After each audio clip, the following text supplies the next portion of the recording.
Joining us now, Mary Katharine Ham, Fox News contributor, and Alex Marlow, Breitbart editor-in-chief. So, Alex, let's start with you. They're breathing a sigh of relief over at the Harris campaign tonight. But as my dad used to say, luck is not a strategy.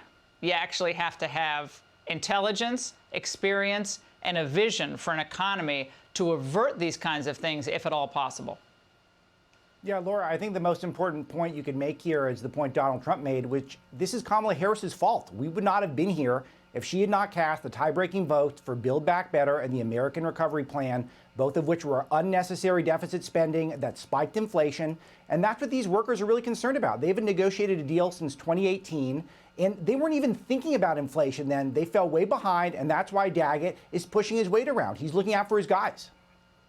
Well, Mary Katharine Ham, this is one of so many economic crises that the country faced. For now, it's put off until January 15th. But I think in watching things playing out today, and Kamala kind of, pops into FEMA, and then she pops into, the hurricane area 6 days later, voters, to me, seem like it doesn't feel right. It doesn't feel like a superpower, the way we're watching things play out.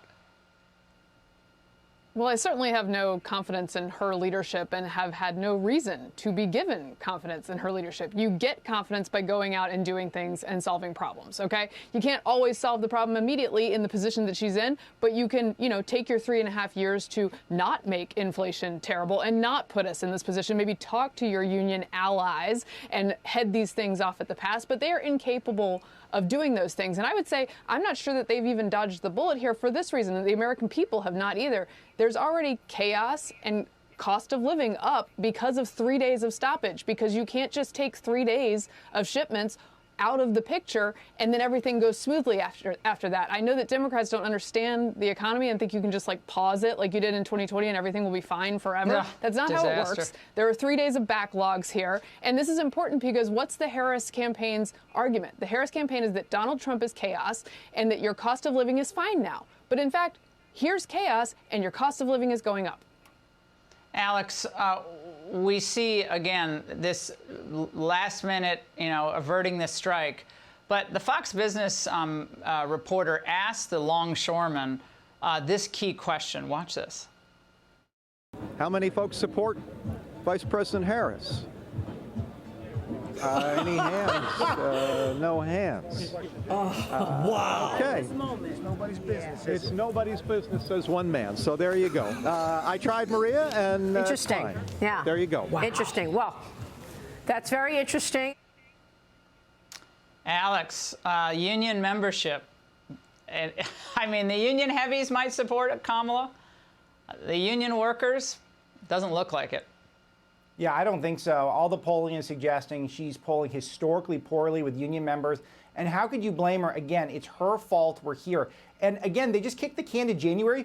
Laura, who's going to be doing the negotiating with Harold Daggett? Pete Buttigieg. Do you know how outrageous that is, where you've got a union heavy going up against Pete, who already had a port crisis on his watch and somehow didn't lose his job over that? The American people have not dodged this bullet. This is just kicking the can down the road past the election.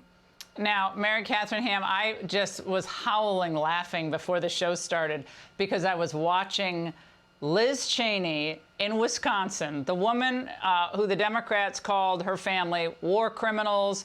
Her father should be in jail, should be tried before the International War Crimes Tribunal, standing for Kamala Harris. Watch. What January 6th shows us is that there is not an ounce of compassion in Donald Trump. He is petty, he is vindictive, and he is cruel.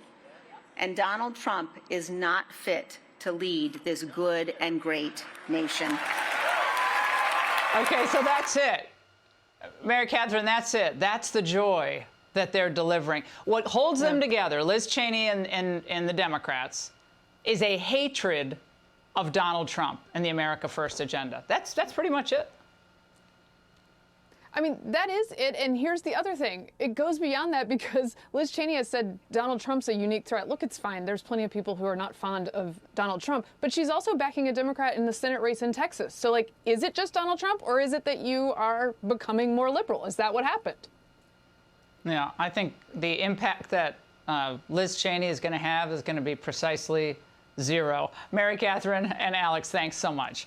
All right, Democrats are in a frothy panic. Hey, Sean Hannity here. Hey, click here to subscribe to Fox News YouTube page and catch our hottest interviews and most compelling analysis. You will not get it anywhere else.